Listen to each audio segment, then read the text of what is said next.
কিভাবে জন্ম certificate download করবেন দেখুন স্টেপ বাই স্টেপ। প্রথমে জন্ম মৃত্যু তথ্য অফিসিয়াল ওয়েবসাইটটি ওপেন করুন। ওপেন করার পরে দেখুন ড্যাশবোর্ড ওপেন হয়ে গেছে।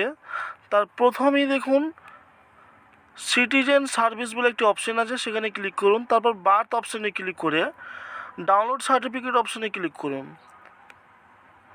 তারপর enter your acknowledgement certificate number, তো আমার অ্যাকনলেজমেন্ট নাম্বার দিচ্ছি, তারপর ক্লিক করুন। হবে লোডিং হওয়ার পরে দেখুন আপনার মোবাইলে ওটিপি আসবে। সার্টিফিকেট অ্যাপ্লিকেশন করার সময় নাম্বার দিয়েছেন, সে ওটিপি আসবে। তো আমার মোবাইলে ওটিপি চলে এসছে, আমি ওটিপি বসিয়ে নিচ্ছি।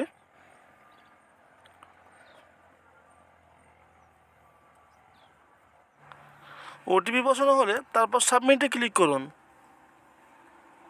দেখুন ডাউনলোড বলে অপশন চলে এসছে, সেখানে ক্লিক করুন। একেবারে দেখুন ডাউনলোড হয়ে গেল। তো একবারে খুব সহজ পদ্ধতিতে আপনি আপনার জন্ম সার্টিফিকেট ডাউনলোড করতে পারবেন। পিডিএফ আকারে ডাউনলোড হবে। দেখুন আমি ওপেন করছি।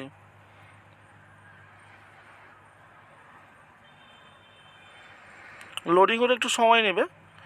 দেখুন সার্টিফিকেট আমার চলে এসছে। তো সার্টিফিকেটে যখন প্রিন্ট আউট করবেন তখন সার্টিফিকেট নিচে ভেরিফাই অপশন আছে, সেই অপশনটাই ভেরিফাই করবেন। তো আমার সব কিছু ঠিক আছে।